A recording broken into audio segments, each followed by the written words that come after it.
Welcome to Biscuits and Jam from Southern Living. I'm Sid Evans, editor-in-chief of Southern Living magazine, and I'm very excited to welcome back a couple who have made a huge impact on Laurel, Mississippi, as well as their growing legion of fans. Erin and Ben Napier have helped renovate dozens of properties on their hit show, HGTV's Hometown, but now they've fixed up a place of their own. Today on the show, the Napiers talk about how they fell in love with a 1930s brick Tudor with a curious past, why they love life on a former chicken farm, and what they changed to make it feel like home. They also chat about their upcoming Christmas movie, Erin's new children's book called The Lantern House, and what inspired them to open a new store in Laurel called the Scent Library. All that and more this week on Biscuits and Jam. Ben and Erin, welcome back to Biscuits and Jam. Thank you for having us. Thank you so much. So where am I reaching y'all right now? We are at home. Yeah. So how long have y'all lived in that house? We bought it in 2011. Moved into it in spring of 2012. So 10 years. Yeah. Okay, so this is kind of like a first date question. Do you remember the first time that you saw this house and what your reaction to it was? I saw it in junior high. And I lived in the country. And I just thought that these craftsman cottages that you see in town were so exotic. Like that was city living. It's the quintessential small southern town craftsman cottage. Right. But, where I grew up, people lived in like 60s and 70s ranches, or you had a brand new house. And I grew up in a brand new house. So I thought that old houses had all the magic, all the mystery, all the charm. So we would use this road as like a cut through from the country to the grocery store. And I thought this house was beautiful. And I drew it once when I was in maybe 9th grade. And I wish I could find that drawing. I loved this house basically my whole life. We didn't know that the family that lived here actually went to church with us. Yeah. I mean, we noticed the house on walks, and Erin would point it out to me and be like, I've loved that house since junior high. It's my favorite one. And then one day we were out walking and we saw Miss Mary Lynn on the porch. And Erin said, Miss Mary Lynn, I've loved this house since I was in junior high. And she said, well, you should come and look at it. I actually worked with her daughter. We were both on church staff. And the next Monday we had staff meeting. And after the meeting, Jennifer said, hey, can I talk to you? And she said, Mom wants to sell her house and she wants y'all to buy it. That is a wonderfully old school real estate story. Yeah, it was never for sale. We just bought it and we have loved it to death. I love that. It's the best house. Well, so I want to ask you about renovations, and y'all have done so many, more than anyone I know will do in a lifetime. Erin, you posted the other day that y'all have done 90 episodes of Hometown. Yep. We just finished our 90th. So that's 90 home renovations, but then there's also the 12 projects on Hometown Takeover. In Wetumpka. It's 19 total in Colorado. Yeah. It's a lot. Almost 100. And you renovated this house that you're in right now. What is different about renovating a house for yourselves as opposed to working with another family? Making decisions. Making decisions for yourself is infinitely harder. The details matter so much to us that we will get lost in them. And once you've done 90 houses, there's a whole universe of options. And we need to choose the very, very best option. It just feels overwhelming. But when you're working for somebody else, it feels like all the information of what they love and hate is distilled and and clear. You know what they're going to love. Like they're not going to, the switch plates, we can use these or these, and they're not going to know the difference. So let's just pick one. And yeah, it's way easier designing for somebody else. So yeah, much harder when you're your own client. The easiest is when we're designing for someone that we know really well. So like Jesse and Lauren, my brother and his wife. That was fun. It was a blast, and it was so easy. We knew every decision that had to be made. No questions asked. Because you also know when you're designing for other people, there's a reason that you're doing this for them. It's because they don't care about making those decisions, which takes tons of pressure off, honestly. Well, y'all have just been through another renovation, and I want to ask you about your new house in the country, which we have on the cover this month in Southern Living. And it is this beautiful old brick Tudor house that was built in 1930, I believe. Finished in 1930. It was built during the 1920s. Took them a few years, but yeah, it's a dream house. As much as this one was a city dream, that one's a country dream. Well, so y'all were kind enough to give me a tour of that house this summer, which I just loved every minute of it. It's a really magical place. Tell me who first saw it and what your reaction was. Pretty much since Hometown has started getting big and since Helen has been born, we started looking at property. Like 5 years ago, I'm thinking in my head, what if in 5 years we're wrapping season 6? It's one of the biggest shows on HGTV, and suddenly we can't hang out on the front porch with our little girl anymore. At the time, it was only one. And we reached that level last summer where we were thinking like, you also, once you have more than one child, the smallness of a cottage, you start to feel it. Yeah, you feel it. Well, let's back up. You and I spent a lot of time outside when we were little. That's right. And part of the reason that we bought the house in town was because the front porch was so incredible.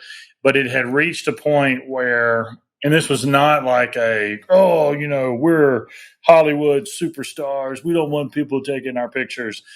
It was that it was hard to turn work off because when we sat on our front porch, visitors to our town, they would come to our town and they would see us on our front porch and they would want to stop and speak. And we were extremely grateful that they were here, but also we wanted to be able to spend time with our daughters, especially on the weekends. And so we were looking for the what if. I thought property. We would never find a house that would ever suit us because we only want an old house. This is the second time Erin's done this. The first time she said, I want a Volkswagen Beetle. And I said, okay, write down everything that you want and I'll find it. And she said, I want a Volkswagen Beetle convertible with pearl white paint or candy apple red paint with tweed interior with a tan top with air conditioning. And I said, okay, that doesn't exist, but I'll find it. A vintage one, not a new. Yeah, an old one. And found it. A month later, somebody called me and said, hey, there's so-and-so's got a Beetle for sale. Everything that she wanted, it had it. So we got it. And then she made a list for what this house would be like this one day way off in the future. A dream house in the country, what it would be like. Do you want to hear that list? Because I have it on my phone. Yeah, tell me what's on the list. The list included brick, a screened-in sunrise or sunset view porch, a 2-car garage, an eat-in area in the kitchen, a big laundry room with storage, a playroom, screen doors, oak floors, a car barn. A car barn. Arts and crafts supply storage, a reading nook. A mud room at the back door. Transom. A basement / storm shelter. That was super important to me. And I thought we will never, ever, ever find that house in Laurel, Mississippi. Because first of all, people don't really build houses with basements. And so we priced it 2 years ago, we started looking, we were like, what would it cost to build this house?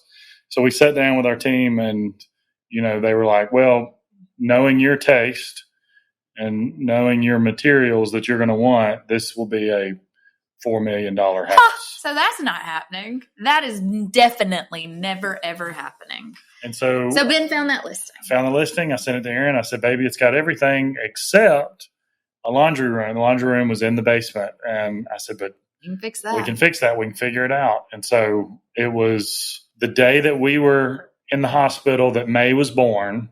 Our offer was declined. And then we offered full asking on it and got it. Wow. Yep. And it's not anywhere close to even $1 million. Yeah. So that's the best part. Well, so you find this house that checks all the boxes, but then you start to learn a little bit about the history behind it as well. And it's got this really fascinating history. Tell me a little bit about that and the guy who built it. So we're the third owners of the house. The first owner was a guy named Lawrence Moore. We actually have found love letters between his wife and him. And at the time, I don't know that they were married when these letters were written. And then we found letters between her and a friend of hers where she was talking about him. And he fought in World War One. Fought in World War One, lost his leg, came back, and he was a chicken farmer. He raised eggs. And that was his big thing, was he wanted to produce the largest eggs.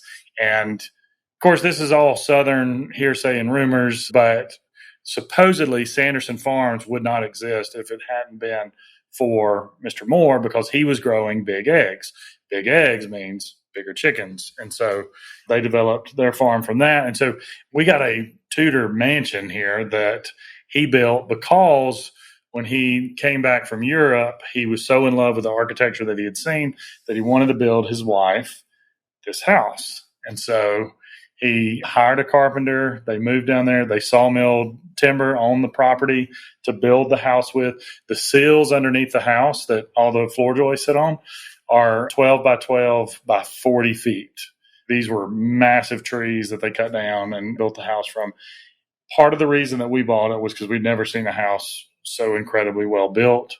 It's like a fortress underneath it when you go under and see the construction of it, which it's built like a church, like a cathedral or something. And for most people, they probably wouldn't notice that, but because of what we do for a living, like everybody who works with us on our construction team, our architects, our designers, everybody who comes down in the basement immediately looks up and goes, "Oh my gosh, look at these joists! Look at these floor joists."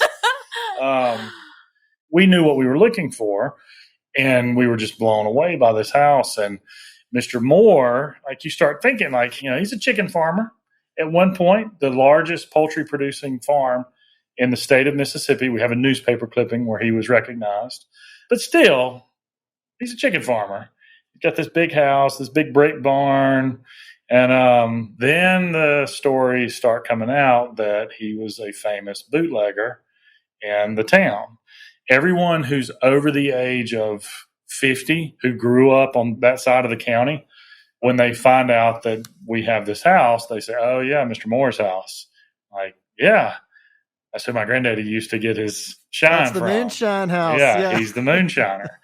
There's tons of hand-painted signs everywhere on the property that say, like, "Keep out. This means you."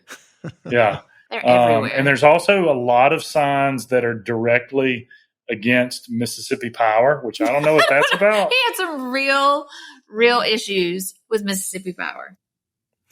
So, Erin, you grew up on a chicken farm. I did. So this had to feel like a full circle moment when you learned about the history of this place. Yeah, I guess so. I'm thankful that there is no lingering chicken odor with this very old 100-year-old house. It's been many decades since chickens were there. But yes, my daddy was a chicken farmer. He's a doctor, but also his side hustle was chicken farming.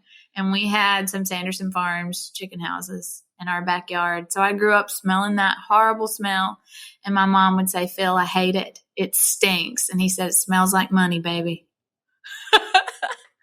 I'm full circle. That's right. So do y'all have any chickens now, or do you plan on getting any? No. I wouldn't mind some farm fresh eggs. You have two daughters, Helen and May, who are what, 4 and 1? Mm-hmm. 4 and 1.5. Yep. What are some of your hopes for them when you think about growing up on a place like this? We're already seeing some of it because we've been doing a lot of maintenance on the weekends and stuff, and having guys out there working. And we got a load of gravel dumped the other day, and I've been slowly whittling it down, using it in different spots. We're using it for some landscaping. We're patching holes in roads and things. But the girls, it's their mountain. It's their playhouse. It's covered in red dirt. What could be better than a big pile of rocks? Oh, They love it. And we've got a Great Pyrenees out there, and he camps out. He lays on top of it and watches over the farm because it's up on top of the hill, and then it's a giant hill on top of the hill, and he just lays up there looking majestic. And that's the spot. So the girls stay filthy. They don't know about screens. They've never had an iPhone or a tablet or anything like that. We grew up outside, covered in mosquito bites, climbing magnolia trees, digging in the dirt, and that's what I want for them. Helen has started a school. low-tech childhood is a what we're low-tech after. childhood. That's what we're after. I was feeling a little self-conscious because Helen has started school and her legs are covered in mosquito bites. And she scratches them, of course, and so then she's got scabs, and it's just like, oh my gosh. But then when you look back at pictures of me and my brothers, and me, and our legs were covered in mosquito bites. It was a good childhood. Well, you do live in Mississippi. Exactly. So, yeah, the low-tech childhood. There's a pond on the property. Helen is a fantastic brim fisher girl. She'll tell you that she can catch brim better than anybody. Erin asked her, what's a brim look like? And she said, like this. She held her hand up flat. And then Erin said, what's a bass look like? And she said, like that. Because a bass is more cylindrical. Yeah. And a brim is flat. Yeah. So they're becoming country girls. They're loving it. I'll be back with more from Erin and Ben Napier after the break.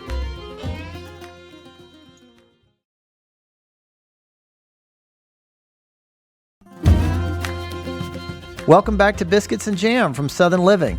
I'm Sid Evans, and I'm talking with Erin and Ben Napier, the stars of HGTV's Hometown. Erin, so the holidays are around the corner, and I want to talk to you a little bit about the kitchen, which I know you cook a lot, and this is a room that you cared about a lot. What are some of the things that you were looking for in this kitchen? This kitchen, I wanted it to feel like downstairs at Downton Abbey. I wanted it to feel utilitarian, but elegant. It's got the screen door that goes to this little patio. It's tiny, but it's just so perfect when the weather is nice. It's just a very sunshiny little kitchen, and I feel like you cook better in a sunshiny little kitchen. We did Easter there, and my mom came, and she said, I just enjoy cooking in here. And I do too. It's the utility of it is exactly what I hoped it would be. It's an easy to cook in kitchen. Well, it's a great space. It feels very comfortable and warm, and it's got this room attached to it that you referred to as a keeping room. Talk to me about the keeping room and why that makes that space feel so nice. Growing up, I had a friend whose mother had a little living room in the kitchen. It's not an open concept thing. It was just a big, soft armchair and some books and a breakfast table were in this room that was a part of the kitchen. And I thought it was so wonderful. And my mom's kitchen is that way. Her desk is in there and she sits in the window at her desk and that's where she writes. My mom is a great writer. I like a kitchen that is where we also live, but not in an open concept sort of way. So the keeping room historically was a room adjacent to the kitchen where you keep your company while you're preparing the meal. And that's the room we live in. That's the only room we use in the house. It feels like everything happens there. There's a fireplace and big, comfortable armchairs and a little breakfast table with a banquette seat in the windows. And it's right there in the kitchen. It's just the best of both worlds. In our townhouse here, when I'm cooking, everybody tries to come in the kitchen and we all just stand around and we're like, everyone's in the way. And the keeping room is the best. We need to bring it back. We need keeping rooms. A while ago, we had lunch and everyone was in there and the Queen's funeral was on TV and everybody was heating up lunch or bringing in what they had brought for lunch. And Helen was coloring a picture and our nanny was watching the funeral. And that's where everything was happening, was in those two rooms that are kind of one room. I want to ask you about a couple other rooms. Ben, I was very jealous of your office. It's not an office. Which seems very comfortable and old school. And okay, maybe it's a study or a library. It's the study, he calls it. Because you do work in an office, but I don't do work in there. It's just my study. Well, there's a great vibe in there. There's a record player. There's a typewriter sitting on the desk. Talk to me about your routine when you're hanging out in there. So it's his analog room. It's my analog room. I have a record player. There are books. The gun cabinet is in there. Your little AM FM radio. I have a little transistor radio. I have my typewriter. And on the way out every morning to work, it's where I leave my watches in there. Every morning, I go in there. I read my Bible. I drink coffee. And I type notes. I type letters to people on my typewriter. I don't always put on the record player, but I've got a decent collection of vinyl. Last night, he just disappeared while it was like almost bedtime for the girls. And I heard the record player playing. He was listening to Tom Petty. There's a movie called FM. Our sound guy on the show, Zach, he and I get each other records. And so he gave me the soundtrack to the movie. And the movie wasn't very popular, but the soundtrack was huge. Anyway, it doesn't matter. You were listening to Tom Petty. I just want to make sure we get the facts right, Yeah, so anyway, I was and you were just like hanging out on your leather sofa. Being cool. It's the most chill room in the house. But like if you want to sit down and write a note or write a letter or read, having a place to do it where it is cut off. I don't like bringing my phone in there. I don't like anybody else, coming in there on their phone or anything. It's just a nice spot. It's a low-tech room. It's a low-tech room. Yeah, talking about having a low-tech childhood. Well, it's got a great feel to it, and I wish I had one like that. I'm surprised that you don't. You seem that seems like something that you would have. I've got something in the neighborhood of it, but you've inspired me, Ben, so I've got some work to do. So I want to ask you about another room, and that's the dining room. And I love the simplicity of that space and all the wood. It's got your old upright piano, Erin, but not a whole lot else. There's nothing fussy about it. What's an occasion when y'all would use that room? We had Easter lunch in there. And then we had friends come over for dinner and we ate in there. When Helen is wanting to have a special meal, we go in there, but she doesn't sit at the table with us. She has to sit at the kids' table next to us. But this is her choice, right? She's not being banished to the kids' table. It's what she wants to do. It feels very special. She decorates the kids' table. You saw it. She decorated it just for your visit when you came that time. She did. When you have more than 30 minutes to enjoy a meal, that's the room where you can do that. You take your time in there and visit a long time. Well, so y'all have a new season of Hometown coming up, and there's an episode about this house where you finally show it to your moms after they'd been hearing about it for months. Talk to me about that moment and what that meant to y'all. Our moms are hilariously different from each other. So my mom raised 4 of me, and I refer to my mom as a conservative hippie. Her moral compass, she's pretty conservative, but also she's just kind of like, what will be, will be. You do you. Don't stress about anything. And so, she was like, yeah, I'll come see it. That'll be cool. That'll be fun. And then my mom, on the other hand, was like, every single day, can you just send me a picture of just something? What if we eat dinner on the screen What porch? If we come over and I only stay outside and we eat out there and I don't come inside for anything? So these were the 2 people we brought in to see it at the same time. Ben's mom was like, all right, this looks great. Erin's mom walked in the entryway. My mom's like, waterworks, immediate tears. Because when you walk in our back door, the walls are lined with photos of our family, like grandparents, aunts and uncles. I do that because in my mama's house, when you walk in the back door, that's what she has. So she walked in and saw the pictures And my mom walked in and was like, oh, yeah, there's my mama and my dad. Oh, Ben, I can't believe you put that picture up. We got him to the kitchen and my mom is crying again. And Ben's mom was like, I just feel like it looks the same. Isn't this what it already looked like? It already looked like this, didn't it? We were like, oh my gosh, we literally took the entire kitchen out. We gutted it. And built a new one. She's like, the old one was pretty too. That's what she said. That's what I meant to say, is that it was pretty the way it was before. We're like, okay, thanks. Okay, yeah, it was beautiful the way it was before. Well, y'all might need to get them on some new episodes together. It's a funny reveal. It's one of our funniest. There's a kilt, and I won't tell you anything else. Well, Erin, I want to switch gears for a second. I want to ask you about your new children's book. It's called The Lantern House, and it's about a home that is passing through generations, and it's told from the home's point of view. What made you want to write this book? It was so easy to write. Adam had the hard part of illustrating it, which took him many months. But the story just came to me very naturally and easily because every house we renovate on Hometown, you hear these stories of the history of this family and how they built it and who lived here and the children that they raised. And they lived there their entire lives. And then what happens when that family is gone? Because of what we do, we then hear from other people like, I know y'all refer to it as the Lindenberg house, but I knew it as the Malden house because my friend lived there. They only lived there for 3 years, and so you hear about this life cycle. Yeah, that houses, they exist before us and they go on after us. And so what stories could they tell if they could tell the things that they saw? Like Jim and Mallory, my cousin and best friend, they used to live in a house that was built in 1911. And I wonder if anyone who lived in that house knew someone who died on the Titanic.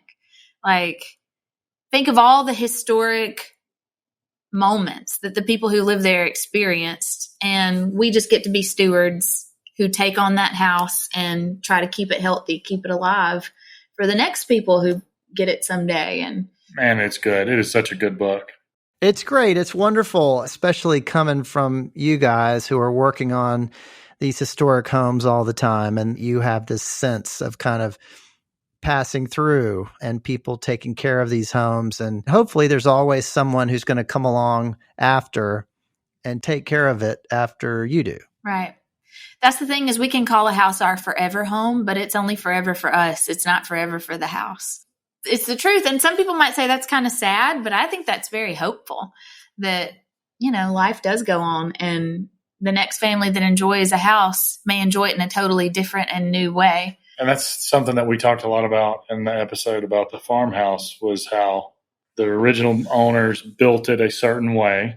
And then the Edwards had it after them and they did a big addition onto the house, but you can't tell that it's an addition. They did such a good job of honoring that craftsmanship and continuing the story of that house and that we wanted to then do the same thing, live in it and love it as well as those two families. You don't want to be the one that ruins the good thing. No. You want to be the one that left it better than you found it.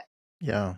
I want to talk Christmas for a minute with y'all. The holidays are upon us and y'all are going to be starring in a movie on HGTV. It's called A Christmas Open House. What was that process like and what can you tell me about it? It was fun. It was hot. Oh my God, it was so hot. We filmed a Christmas movie in August in Laurel, Mississippi. I wore a flannel with a wool sweater over it. But we were playing characters who are basically us. Yeah. We're playing us by different names. So it was very easy to do. And Sarah and Henry Wright. Yeah, the director she was like, please put things in your own words because I don't know anything about woodworking, but you do. So say real things when it's about woodworking. And it was fun. Yeah. You know what to expect with these movies. There's a happy ending. There's a love story. There's a small town. Maybe there's not a happy ending. It's cheesy and it's sweet and it's Christmassy. And apparently the world is really craving more and more of that. So we're a part of it. Yeah, because there's not nearly enough Christmas movies out there. So no, there's not. I'm glad that you and I agree on this. There are not enough. It was so much fun because it was similar to what we do, but at the same time, totally different from the way we do it. So it was a blast. Are there any more movies in your future? Maybe a rom-com or something? If they come to Laurel, maybe. Yeah. Chris Sullivan said he's going to get me in a movie about truck drivers, and I'm holding out for that. Speaking of new ventures, you just opened a store in Laurel called the Scent Library, and just in time for the holidays, I might add. What was the inspiration behind that? So, yes, the Scent Library is brand new, but it's my baby because I get these weird sentimental attachments to scent, and I have been weirdly collecting my favorite fragrances since I was old enough to know that something smelled good. Basically, 7th grade, I think, was the first time I got my own bubble bath, and I have been saving fragrances ever since then. But we have built this scent library the whole idea being that every scent tells a story. You can smell something and it's so evocative. You can remember something about a person or a place that makes you feel so good, and nothing else can give you that feeling unless you smell whatever that smell is. Like if I smell pink extra bubble gum, I could cry because my grandfather kept it in his pockets and he passed it out all day to anyone he saw. And when I think of that smell, pink extra bubble gum, it makes me very happy. And maybe not everybody, but most people have these nostalgic feelings when they smell something great. We played this game on set the other day where Erin, she asked everybody to come up with your top 3 favorite smells. And everyone was getting teary describing the smell that was their favorite because it reminded them of something. And it was weird stuff. Like one of my favorite smells, and this is going to sound terrible, but maybe you can relate. My granny smoked cigarettes, and she never smoked them inside. She smoked them on her back porch where we were always playing around the back porch, and you'd smell her cigarettes. And cigarette smoking is not as in vogue as it was 20, 30, you don't 40 ever years smell ago. cigarettes anymore. So, I rarely smell them. And when I do, especially if it's her brand, it is just like I feel a lump in my throat because it's her. And burnt diesel is his other favorite. Burnt smell. diesel fuel because it's. We don't have a candle called burnt But diesel think about fuel, like when you're growing up, if you're going on a trip, we didn't go on really family vacations. We went on trips with school or trips with church, and you'd get on a charter bus or you'd get on a church bus. And my dad was a truck driver for a long time. And so my brothers and I, like, we have these fond memories of getting to skip school and go with him for a couple of days on the road. It smells like adventure. And it smells like vacation. It smells like adventure. So back to the scent library. All of the fragrances are grouped by subject, much the way books are in a library. So we have seasonal fragrances or in periodicals. The adventure section is like manly smells. And we have architecture, gardening, biography, which is the Merck owners. We've all created a candle that is inspired by our daughters. And those are really sweet. But I just wanted a store that's really an experience. It's like walking into a miniaturized Boston Public Library, and there's candles everywhere and room sprays and soaps. So it's going to be a very unique experience that I don't think anyone's ever seen before. We're issuing library cards. So when you shop a certain number of times, you get free candles. Our scent testing cards look like the checkout date cards you put in the front of your book at the library, and you can write which smell it was. And it's a very cool experience. I'm excited for people to see it because it's really special. Y'all may need a chicken farm candle. Yes. Chitlins, Chicken Farm, Masonite. These are all great, great local smells we need to. Those would be the raspberries. Just an idea for down the road. Thank you. Great idea. So I want to end by asking what may be a hard question. And Ben, I'll start with you. What is your favorite room in the new house and why? The study is it is so cool, and I love spending time in there. But I spend time in there by myself. And so I think it might be our living room, which isn't featured on the show. But the reason being is if we want to have a movie night with the girls, we do it in that room. Erin and I end our night in there every night. We go in there and we watch 30 minutes of nothing TV, just something to kind of turn our brains off. But in the morning with the sunrise, it comes through the diamond pattern windows. It is incredible. And I think about, do you remember after we closed on it and they had handed over the keys, I got up one morning and went over there to watch the sunrise. And that room is my favorite. I love that room too. I think my favorite room is probably the keeping room. Because it's where the life It's happens. that's where all of our memories are happening. But May took her first steps in the living room. Pretty good. So that is pretty good. Well, it's a beautiful house, and I'm excited to share it with the readers. And I know y'all are excited probably to go there this weekend. Oh, yeah. We're going to be there all week. Yeah, we're off this week, so we're there a lot. There's a lot of chainsawing to do. A lot of chainsawing. I was shoveling dirt before I came over here, right before I did the chainsaw, and then I was shoveling dirt. So, I mean, just farm stuff. Well, that's it. better get back to it. Erin and Ben, thanks so much for being on Biscuits and Jam again. Thank you, Sid. Hey, thank you for featuring the house. Southern Living for us is such a big deal. So. My grandmother was a subscriber since the 80s, and then my mom has also always been a subscriber, so it's a pretty big deal. Well, we're thrilled to do it. Thank you. Thanks for listening to my conversation with Erin and Ben Napier. Make sure to visit erinandben.co for more info. Southern Living is based in Birmingham, Alabama. You can follow Biscuits and Jam on Apple Podcasts, Spotify, or wherever you listen. And we'd love your feedback. If you could rate this podcast and leave us a review, we'd really appreciate it. You can also find us online at southernliving.com/biscuitsandjam. Make sure to come back here next week for my conversation with the amazing Tabitha Brown.